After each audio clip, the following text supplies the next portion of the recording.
तत्तत्व विदस्तत्वं जज्ञानवत्तयं ब्रह्मेति परमात्मेति भगवान की ब्रह्म परमात्मा भगवान এই তিন ভাবেতে ভগবান সেবা গ্রহণ করছে। কিন্তু চরমেতে সকলের গাড়ি ফেল হয়ে যায়।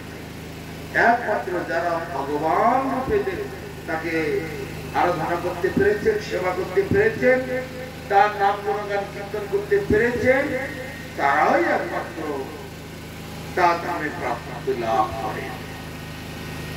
তাই গীতাতে ভগবান বলছেন যে যথামান প্রবর্তন্তে তাকে সতৈব ভজন্মনঃ, যে যেমন ভাবেতে আমার ভজনা করে থাকে আমি তার কাছে সেইভাবেই প্রাপ্ত। যারা নিরাকার নিরাকার করছে তাদের কাছে নিরাকার হয়ে গেছে, কিন্তু তাতে তোমার কি লাভটা হলো? ভগবানের জ্যোতির মধ্যে তুমি প্রবেশ করে গিয়ে তুমি তোমার নিজের সত্তাটা হারিয়ে ফেলে। যারা মায়াবাদী ব্রহ্মবাদী তারা এইভাবে করে। একটা ছোট উদাহরণ দেওয়া যায়। বড় এক গামলা রসগোল্লা আনা হয়েছে, বড় এক গামলা, হাজার হাজার রসগোল্লা তার মধ্যে। সেই রসগোল্লা তুলে তুলে প্লেটে করে করে সকলের পাতে পাতে দিচ্ছি, দুটো করে চারটে করে সে একটা খাওয়া। আবার মৌমাছি, পিঁপড়ে বা অন্যান্য পোকাগুলো সেই গামলার মধ্যে ঢুকে একেবারে রসগোল্লা রস রস খেয়ে খেয়ে তার মধ্যে ডুবে পড়ে থাকে। সে একটা বলো কার কতটা লাভ হলো? বিচার্য বিষয়। অত বড় রসগোল্লা দেখে আর লোক সামলাতে পারছে না, তাতে দুর্লাভিয়ে পড়লো, পড়ে মরণ খাওয়া খেলো, খেয়ে ডুবে মরে একেবারে ভূত হয়ে পড়ে। তাতে তার কোনো আনন্দ হলো? কিছুই আনন্দ না। তো ভগবানের জ্যোতিতে মিশে যাব, ভগবানের কাছে চলে যাব, এটা কোন বুদ্ধি? এটা মায়াবাদীদের বুদ্ধি। ভগবানের জ্যোতিতে এরা বিলীন হয়ে যায়, নিজের সত্তাটা হারিয়ে ফেলছে।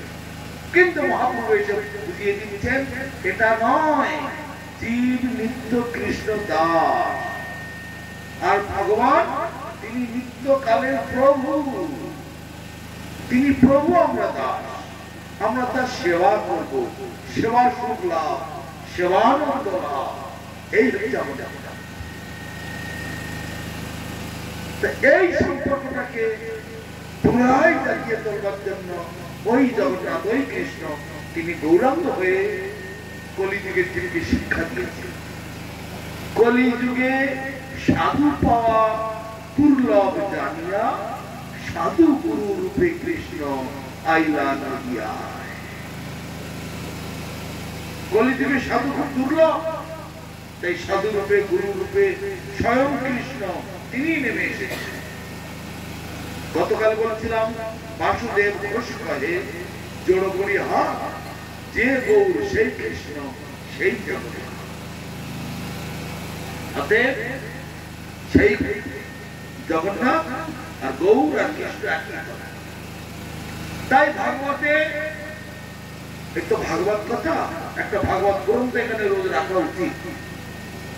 ভাগবতের আরতি করা হচ্ছে না, ভাগবত গ্রন্থটি এখানে ঠাকুরের পাশে রাখা উচিত।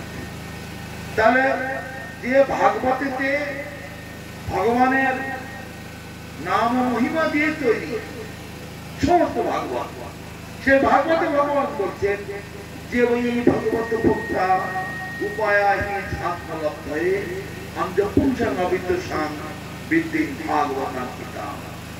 ভগবান তার নিজেকে পাওয়ার উপায় নিজ মুখে ব্যাখ্যা করেন। এর থেকে বড় আর কি হতে পারে? এই পথ দিয়ে, এই রাস্তা ধরে আমার কাছে এসে, তাহলে আমার কাছে আমার বাচ্চাটা দেখে না। কিন্তু আমরা সেটা না করে নিজের ইচ্ছা মতো তার যাত্রার কথা শুনে যে বোঝাচ্ছি সেদিকে বোঝাচ্ছি, ওদের করছি, বিভ্রান্তিতে পড়ে যাচ্ছে আমরা। তা ভগবান ভাগবতে বলছেন এই সোজা আমি রাস্তা বানিয়ে দিয়েছি, এইভাবে আমার কাছে সেই পথ অবলম্বন না করে যে যার খুশি যথাক্রমে আমরা বিচরণ করছি, তার ফলেতে এই চতুর্দশ ভুবনেতে ব্রহ্ম ভুবনাল্লোক পুনরাবর্তিনী অর্জুন। হে অর্জুন, এখান থেকে চতুর্দশ ভুবন ভূর্ভুবস্য মহাজনতম সত্য অতল বিতল সুতল তলতল মহাতল সতল পাতাল, এই 14 গুণাত্মক ব্রহ্মাণ্ডেতে পরিভ্রমণ করে বেড়াচ্ছে। সেই জন্য জগন্নাথের রথের সামনে নানা রকমের দল, নানা রকমের মত, নানা রকমের কি জানো, কেউ তো এখানকার ভাষা কৃষ্ণ তন্ত্র, আমরা অমুক তন্ত্রের লোক, আমরা অমুক তন্ত্রের লোক, আমরা অমুক মতের লোক, আমরা তো অমুক মতের লোক। এই কথাগুলো কোথা থেকে আসে? ভাগবতে একটাই মতের কথা বলা হয়, সর্বশাস্ত্রে একটাই মত। এত মত অত মত তত মত কোথা থেকে আসে? আপনারা তো কৃষ্ণ তন্ত্রের লোক, আপনারা হরে কৃষ্ণ বলতেই পারেন, কিন্তু আমরা কোথায় আছে এইসব কথা? একটাই তন্ত্র, একটাই মত, একটাই পথ। নিজের ইচ্ছা মতো যা কিছু একটা বলে দিলে হবে কেন? তাই সে জগন্নাথের সামনে নানান মত পথ ছোট ছোট গ্রুপ করে করে গ্রুপ করে করে কীর্তন করছে। যারা দেখেছেন বা ভিডিওতেও দেখা যায়, ছোট ছোট দল করে করে সব কীর্তন করছে। না না না, ওদের আলাদা, আমরা আলাদা। কিন্তু রথে দড়ি ধরে টানবার সময় তখন তার কোনো বিচার থাকে না, তখন তো সবাই গিয়ে টানবে। তাই জগন্নাথ মহাপ্রভু তিনি বলছেন, কর্মী, জ্ঞানী, যোগী, সন্ন্যাসী, ব্রহ্মচারী, গৃহস্থ যে যে জন সংহার করিব সবে যদি না করে কীর্তন। কিন্তু হরিনাম কীর্তন যদি না করো সব সংহার করে। দেখুন জগতে ভাগবতে পদ্মপুরাণে বলা হচ্ছে, অন্য অন্য মত নিয়ে যারা চলে তারা কুকুরের লেজ ধরে সমুদ্র পার হওয়ার চেষ্টা করে। তা কুকুরের লেজ ধরে কি সমুদ্র পার হওয়া যায়? আমার কথা শুনে অনেকে রাগ হবে, রাগ হলে বলার নেই, করার কিছু নেই। ভাগবতের কথা, শাস্ত্রের কথা। অতএব নানা মত, নানা পথ, এগুলো মানুষের একটা ভ্রম। দুই রকমের ধর্ম জগতে রয়েছে, একটা হচ্ছে ভগবানের তৈরি ধর্ম, আর একটা মানুষের তৈরি ধর্ম। ভগবানের তৈরি ধর্মকে ধর্ম বলা হয়, আর মানুষের তৈরি ধর্মকে সম্প্রদায় বলা হয়।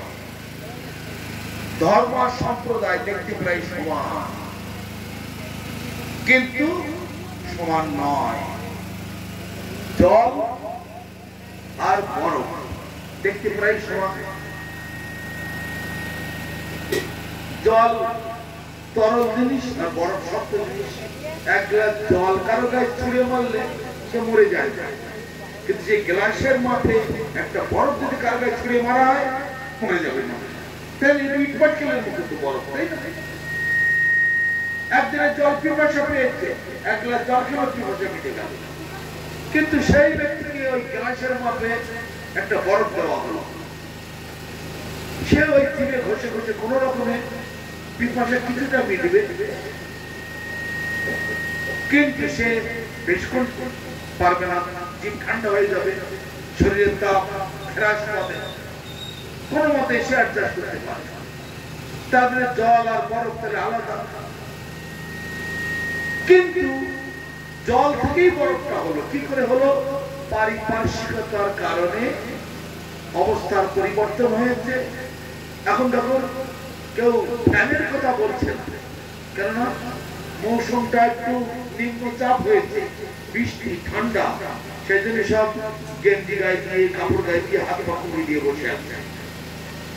পারিপার্শ্বিকতার কারণে আবার বৃষ্টি যখন বন্ধ হয়ে যাবে, গরম লেগে দেবে, এত গরম, পাকা টাকার ব্যবস্থা না করলে বসে যায়, তাই না?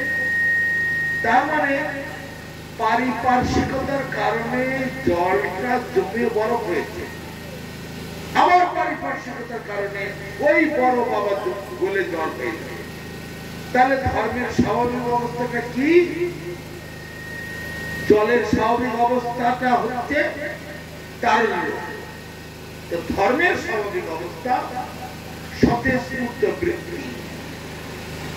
এই কথাগুলি আমরা যখন বিশ্ব প্রচারে থাকি, বিশ্ব ধর্ম সম্মেলনে থাকি, নানা ধর্মের লোকেরা খ্রিস্টান, বৌদ্ধ, ইহুদি, মুসলমান, তাদের সঙ্গে যখন আমাদের অনুষ্ঠান করতে হয় তখন এই ধরনের আলোচনা হয়। এখানে তো প্রশ্ন করার লোক নেই, সেখানে হাজার হাজার লোক শুধু প্রশ্ন প্রশ্ন আর প্রশ্ন। 1-1.5 ঘন্টার প্রোগ্রাম, সেটা শেষ করতে করতে 8 ঘন্টা, 10 ঘন্টা, 12 ঘন্টা, 16 ঘন্টা, 18 ঘন্টা, 20 ঘন্টা পর্যন্ত প্রোগ্রাম চালিয়ে গেছে একই জায়গায় বসে।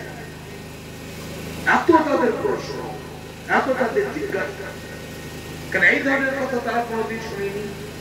তারা গীতা, ভাগবত, রামায়ণ, মহাভারত, বেদ, বেদান্ত, উপনিষদ, পুরাণ এই ধরনের শাস্ত্র তারা দেখেনি।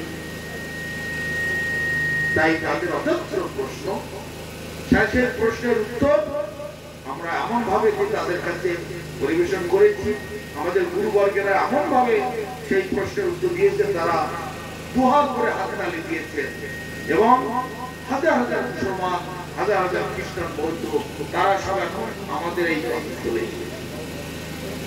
তো হরিনাম ছাড়া আমাদের জীবনের উন্নতি কিছুই নাই। রথযাত্রা বলুন, দোলযাত্রা বলুন, জন্মাষ্টমী বলুন, ভগবানের যে লীলাই বলুন না কেন, হরিনাম যদি না করা হয় অসম্পূর্ণ থেকে যায়। শাস্ত্রে বলছে আলোক্য সর্বশাস্ত্র, মানে সমস্ত শাস্ত্র আলোচনা করে কি দেখা যাচ্ছে, আলোক্য সর্বশাস্ত্রাণি বিচার পুনঃ পুনঃ। সারা বিশ্ব ব্রহ্মাণ্ডের সমস্ত শাস্ত্র আলোচনা করে বারবার বিচার করে দেখা গেছে কি আলোক্য সর্বশাস্ত্রাণি বিচার পুনঃ পুনঃ ইদানুস্পন্নম বেদ রামায়ণে চৈব ভাগবতে তথা আদাবন্তর মধ্যে হরি সর্বত্র গীয়তে। বিশ্ব ব্রহ্মাণ্ডের সমস্ত শাস্ত্র আলোচনা করে দেখা গেছে তার শুরুতে, তার মধ্যে, তার অন্তে কেবল হরিনামের কথাই বলা আছে। তাই হরিনাম ছাড়া আমাদের গতি নাই, গতি নাই, গতি নাই। বৃহৎ নারদীয় পুরাণে বলছে হরের নাম, হরের নাম, হরের নামই কেবলম কলৌ নাস্তেব, নাস্তেব, নাস্তেব গতিরম। হরিনাম ছাড়া গতি নাই, হরিনাম ছাড়া গতি নাই, হরিনাম ছাড়া গতি নাই। দেখ আমি একজন হরিনাম করি, পরে রাম করবো, আবার আর হরিনাম করতে গেলে যারা হরিনামকে জগতে এনেছেন সেই পঞ্চতত্ত্বকে একটু সম্মান জানিয়ে তবে আমাদের হরিনাম করলে ভগবান খুব খুশি। জয় শ্রী কৃষ্ণ চৈতন্য প্রভু নিত্যানন্দ শ্রী অদ্বৈত গদাধর শিবাসাদি গৌর ভক্তবৃন্দ। জয় শ্রী কৃষ্ণ চৈতন্য প্রভু নিত্যানন্দ শ্রী অদ্বৈত গদাধর শিবাসাদি গৌর ভক্তবৃন্দ।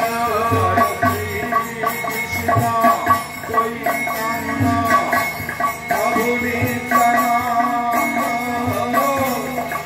অদ্বৈত গদাধর শিবাসাদি গৌর ভক্তবৃন্দ।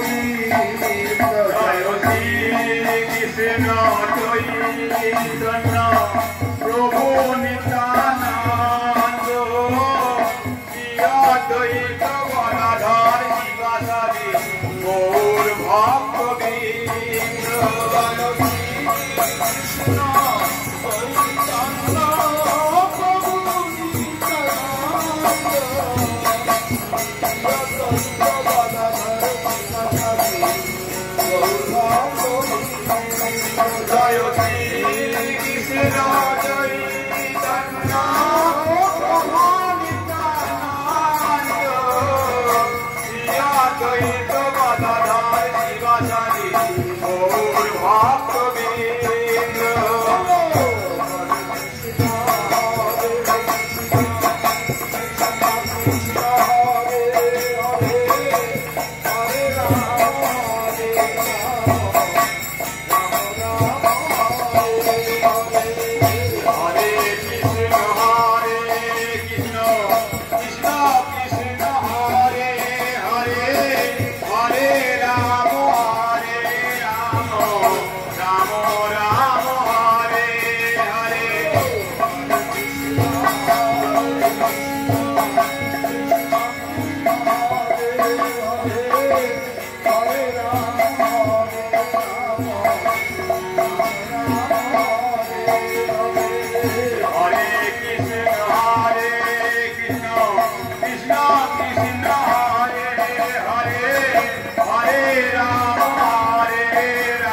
রামপ্রভু তুমি একটু হরে নাম কীর্তন করো কিছু।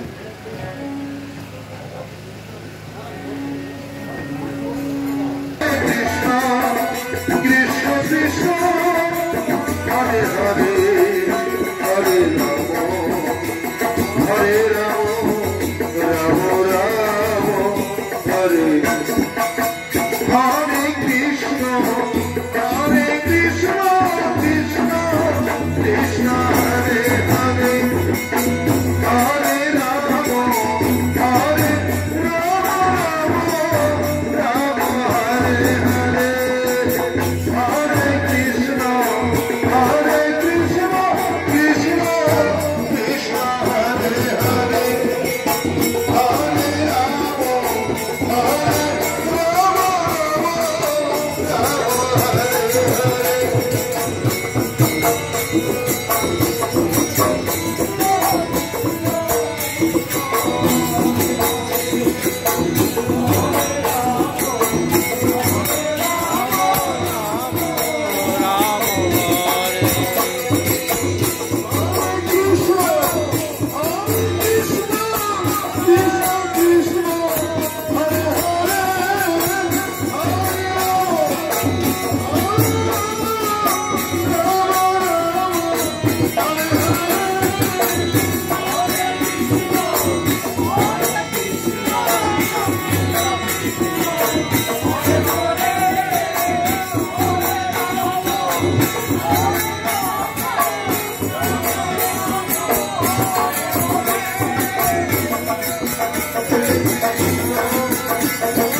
जय गुंडीचा मंदिर माशीरवाड़ी की रथयात्रा महामहोत्सव की श्री श्री गुरु गौरांग गांधार गोविंद सुंदर गिरिधारी गोपाल गोपीनाथ बलदेव सुभद्रा जगन्नाथ देव जीव की জয় অংশবাদে জগৎগুরু শ্রী শ্রীমৎ ভক্তি সুন্দর গোবিন্দদেব গোস্বামী গুরু মহারাজ কি জয়।